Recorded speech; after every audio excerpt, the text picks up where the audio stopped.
Y para nuestro siguiente tema, salimos a las calles de la ciudad a preguntarle a algunas personas qué daños creen que puede causar el uso de la marihuana. Vamos a ver. Bueno, pienso que por lo que he visto, porque pues no la he probado, pues sí genera algunos beneficios, por lo que he visto en redes sociales, que por ejemplo a las personas que tienen el síndrome de Tourette, bueno, algún síndrome o convulsiones y epilepsia, les ayuda a controlar eso, pero pues como consumo personal, o sea, no sé cómo se le diga, pienso que sí está un poquito mal porque sí afecta a tus capacidades. No, bueno, también lo que yo sé y lo que entiendo es que la marihuana tiene sus beneficios para la salud y para algunas personas que lo necesitan. No sé, digo, en este caso si sufres de algún tipo de mal o algo, pues sí, la marihuana sí te ayuda. Pues yo creo que sí perjudica, pero solamente para fines, para las personas que tienen dolores, pues yo creo que sí es beneficio, ¿no? En cuanto a la marihuana, tal vez. Digo que es buena, porque pues aparte de que te hace como viajarte y relajarte, incluso no solamente lo utilizan medicinalmente, ¿no? Por ejemplo, las personas que tienen Parkinson, hay algunas que sí las utilizan. Ajá, y bueno, fuera de lo medicinal, pues creo que pues sí te ayuda, así como te digo, a relajarte y a ver las diferentes perspectivas de la vida o de cualquier otro tema. Depende, no en exceso, o sea, con medida tal vez te puede ayudar a temas de ansiedad o calma, de proporcionarte calma, pero en temas de exceso pues ya no. Es que con la marihuana es diferente porque sí tiene algunas cosas medicinales que ayuda a calmar el dolor, pero también en exceso sí no creo que ayude mucho.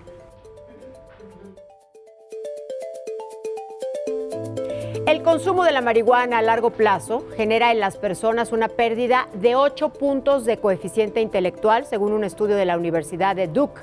Para conversar sobre las implicaciones que la marihuana tiene en el cerebro, quiero agradecer la presencia del doctor Raúl Porras, él es secretario del Congreso Mexicano de Cannabis y Cáñamo. Doctor, muchas gracias por acompañarnos aquí en Código Salud. Gracias por la invitación, Adriana. Gracias, de verdad. Es un tema que verdaderamente pues, es muy polémico, muy comentado, con muchas dudas, con muchas falsas creencias también, y usted está aquí para aclararnos todo esto.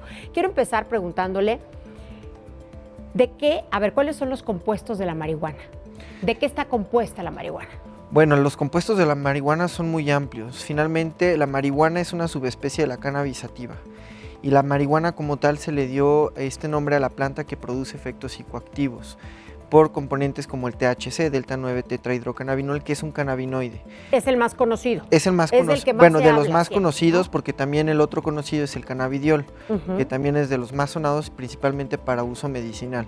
Sin embargo, no son los únicos cannabinoides. Está el CBN, el CBG, el CBDA, muchísimos. Entonces, además de los cannabinoides, tenemos otros compuestos fitoquímicos como los flavonoides, los terpenos. ¿Qué es un flavonoide, por ejemplo? Los flavonoides son antioxidantes de la planta, que también funcionan puntualmente en este organismo para protegerlo de los rayos UV del sol, pero tienen propiedades también terapéuticas en los humanos, todavía no muy estudiadas como los cannabinoides, pero también pueden tener propiedades terapéuticas, principalmente antioxidantes. Principalmente. Tenemos otros compuestos como los terpenos. Los terpenos son los que les da olor y sabor a la mayoría de flores o frutos. ¿Terpenos se llama? Terpenos, por ejemplo, ¿has escuchado del limonene, que vienen los cítricos? El mirceno, ¿qué es lo mango, que le da el sabor ácido? Exactamente, ¿no? Por ejemplo, el pinol, que es el que viene en los bosques, en los pinos, sí, claro. Sirve para broncodilatar, por ejemplo, ¿no? Para que uno respire mejor.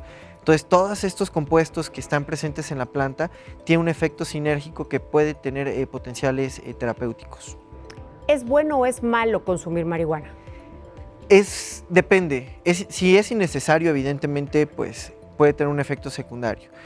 Pero si se consume antes de los 25 años, principalmente el componente psicoactivo, puede haber efectos secundarios. Como lo decían en la introducción, estos estudios donde se ven alterados pues, funciones cognitivas. Los sentidos. Pues sí, los sentidos, espacio, tiempo, la memoria, la velocidad de abstracción, el procesamiento de información, la velocidad, se puede ver alterados sobre todo si las personas consumen edades tempranas. ¿Por qué? Porque se genera una tolerancia, el desarrollo del cerebro no es el mismo. Claro. Y además esta tolerancia hace que se consuma más cantidad. Entonces esto se ve a largo plazo pues afectando a los pacientes. Por ejemplo, tienen problemas escolares de que no llegan a concluir sus títulos. A ver, me voy a regresar un poquito. Sí. No es lo mismo consumir marihuana a los 15 años que a los 50 años. No. ¿Por qué? El cerebro se termina de desarrollar a los 25 años aproximadamente. ¿Aproximadamente? Entonces el consumo de cannabinoides antes de esa edad, principalmente del THC, puede ser perjudicial, principalmente en estos aspectos cognitivos, de memoria, de aprendizaje, de velocidad de procesamiento de información, etc. Pero si se consume después, no hay ningún problema. Sí hay alteración, sobre todo... ¿No hay ningún problema si se consume después? No hay problema. Sí puede haber alteración en la memoria a corto plazo, pero estos efectos son reversibles, no son permanentes. ¿No mata neuronas? No mata neuronas, todo lo contrario. Tienen efectos neuroprotectores, principalmente el CBD es neuroprotector. Por eso es muy útil en enfermedades neurodegenerativas, por ejemplo el Parkinson, en las cuales las células de los ganglios basales están muriendo constantemente. Ahí hay un efecto neuroprotector, disminuye el estrés oxidativo en las neuronas y es neuroprotector. ¿En el Alzheimer, por ejemplo? En el Alzheimer también, como tal no hay estudios todavía concluyentes, lo que sí se ha demostrado es que disminuye la acumulación de las placas beta plegadas, que son las ocasionantes de la enfermedad.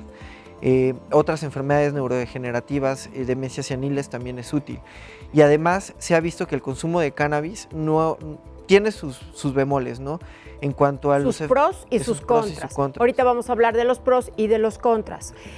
Yo le quiero preguntar antes, ¿qué sucede cuando, por una sobredosis de marihuana, cuando alguien se sobrepasa del consumo de marihuana?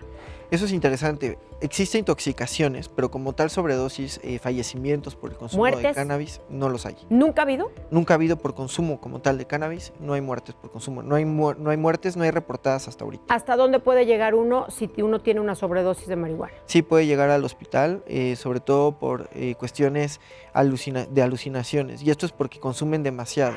El metabolismo de los cannabinoides no es similar dependiendo de la vía de administración. Si uno se pone una crema con THC, no va a tener un efecto psicoactivo, a comparación, por ejemplo, se inhala.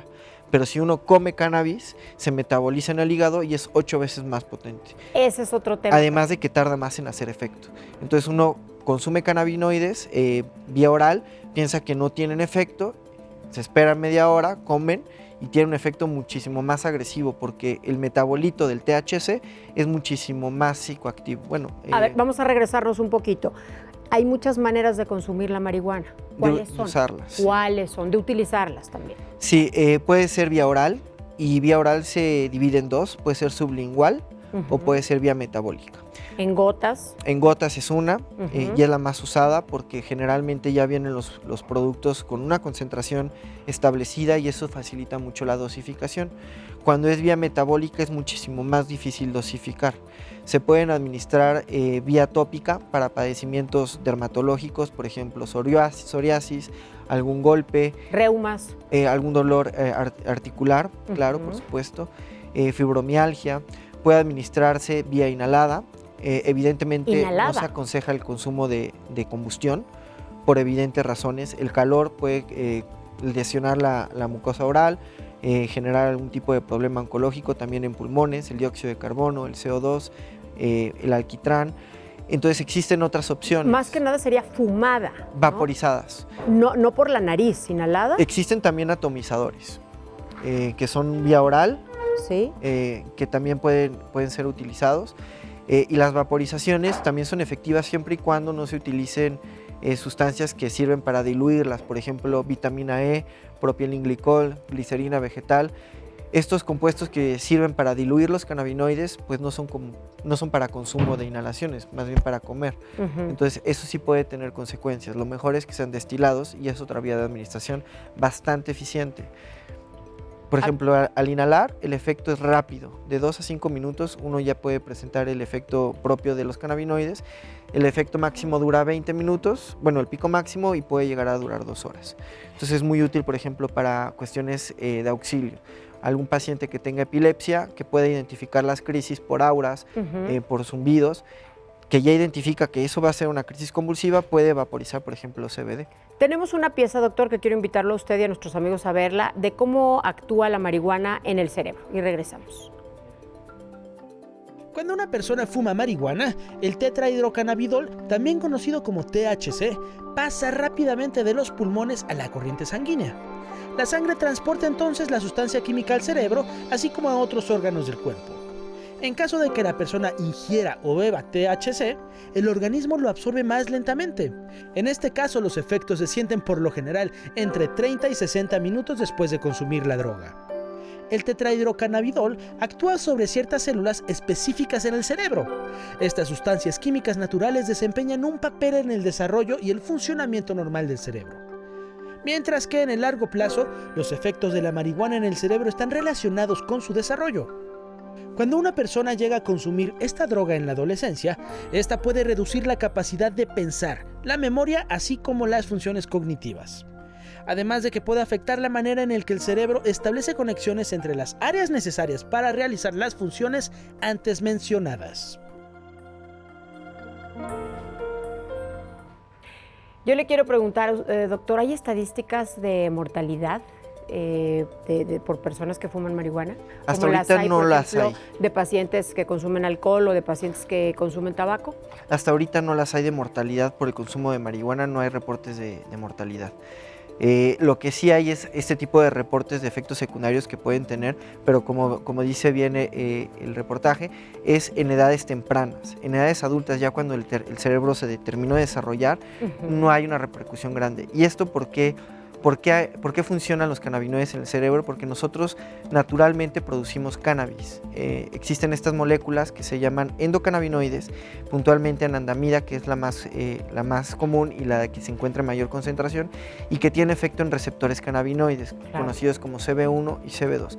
Pero entonces, ¿la marihuana mata neuronas o no? No, no mata neuronas. No mata neuronas. Puede intervenir en el desarrollo del cerebro, que los receptores cannabinoides no se terminen de desarrollar bien, porque se le están metiendo cannabinoides exógenos que no son necesarios en algunas ocasiones, y esto puede intervenir con el desarrollo del cerebro y ahí sí puede haber efectos secundarios.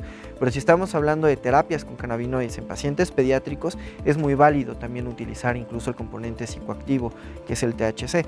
¿Por qué?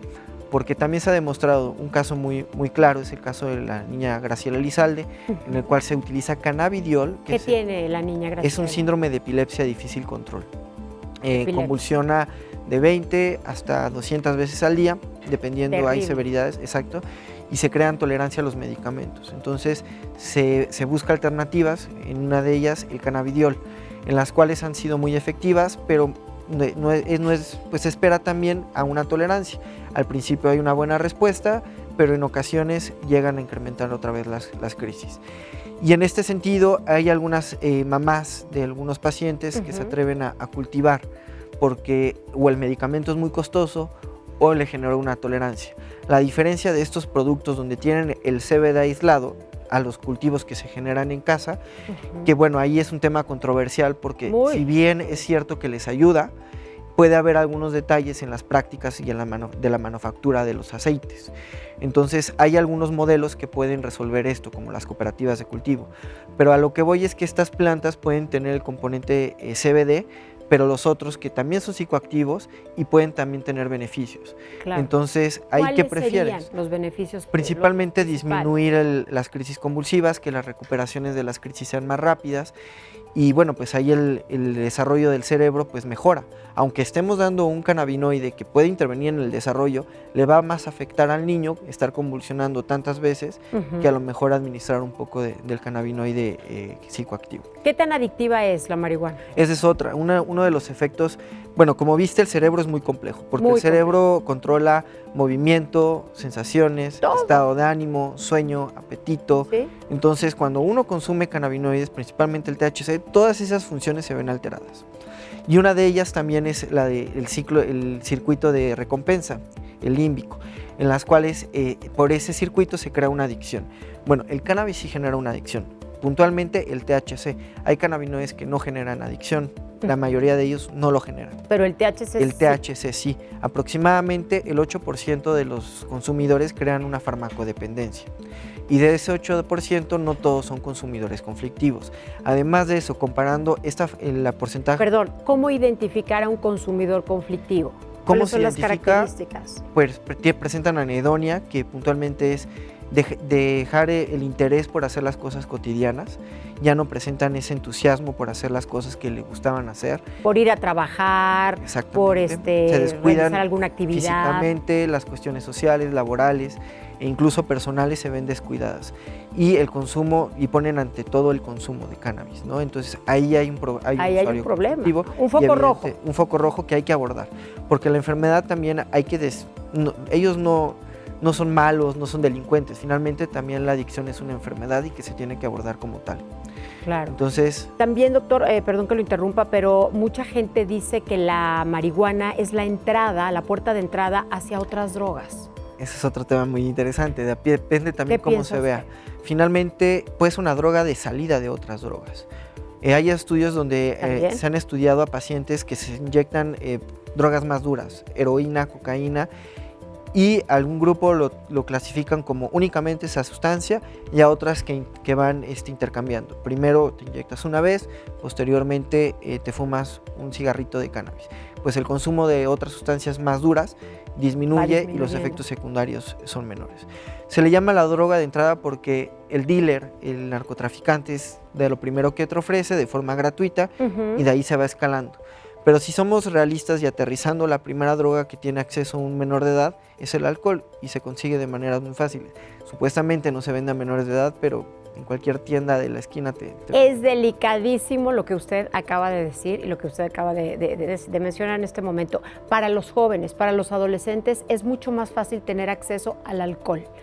Pero el problema viene cuando ya se empiezan a mezclar, ¿no? Del alcohol, la marihuana. Pues el alcohol tiene más efectos secundarios en el cerebro que la marihuana. Si vemos un cerebro que consume marihuana después de los 25 años y un cerebro que consume alcohol después de los 25, tiene más atrofia y tiene más daño el cerebro que consume alcohol que el que consume marihuana. ¿Por qué? Pues es neurotóxico, el alcohol es más neurotóxico que los cannabinoides. Y lo han hecho, ¿no? Hay estudios que han estudios comparado, como usted bien menciona, estos cerebros. Sí, y afortunadamente el consumo, como mencionábamos, a edades tempranas, sí puede predisponer a enfermedades psiquiátricas. Todavía no hay evidencia que relacione esto directamente, si no estaríamos llenos de loquitos por todos lados y esquizofrénicos.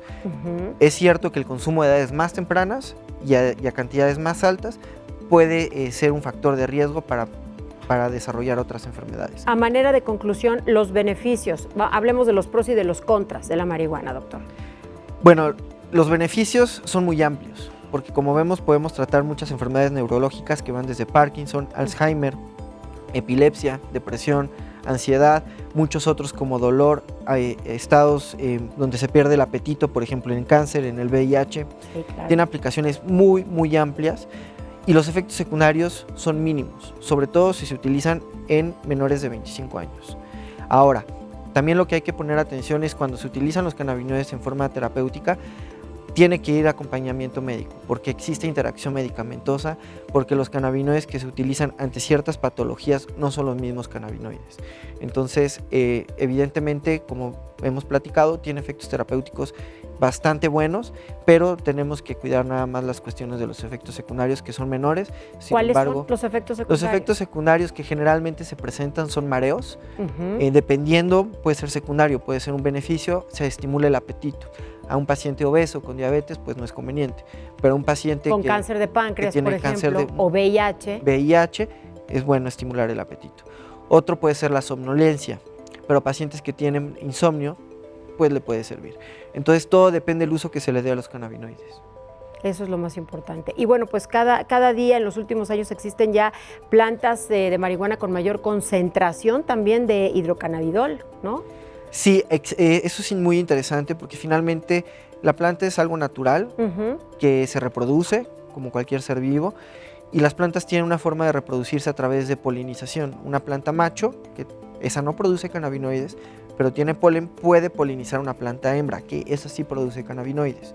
Entonces las características fitoquímicas de la planta macho y las de la planta hembra se van a entrelazar y puedes tú crear genéticas muy particulares, strains muy específicas que pueden distinguirse por la cantidad de cannabinoides. Una puede ser alta en THC, una alta en CBD, una en mismas cantidades de THC y CBD. Entonces es muy interesante para poder Sativa, índica, así les llaman también. Sativas índicas es un término muy general que se les da por diferentes cuestiones. Por ejemplo, las sativas tardan más tiempo en florecer que las índicas. Pueden tardar hasta 25 semanas a comparación de una índica que tarda 8. Otra diferencia entre sativas e índicas es la morfología. Las sativas tienen cogollos más fluffies, menos compactos, los espacios internodales son más amplios, son plantas más altas, son más parecidas al cáñamo y tienen efectos más cerebrales. Los efectos en el organismo de las sativas y de las índicas. Y las índicas son plantas más pequeñas, cogollos más densos y tienen un efecto más corporal. Dicen índicas de couch, ¿no? como en el sofá, pueden ser más sedantes. Y esto puede deberse también a la combinación de cannabinoides con terpenos. Doctor, le agradezco mucho toda la información que nos ha proporcionado. No, gracias a ustedes, porque esa información es muy valiosa y hay que compartirla, sí. Hay que difundirla. Hay muchos mitos y hay muchas falsas creencias también. Sí, sobre todo ahorita que se viene ya la regulación, esperemos que este 9 de septiembre salga. También para que los médicos nos vayamos involucrando más y los pacientes pues desmitificando un poco, viendo mitos y realidades de lo que es la planta. De lo que es la planta. Le agradezco mucho gracias su presencia, muchas gracias.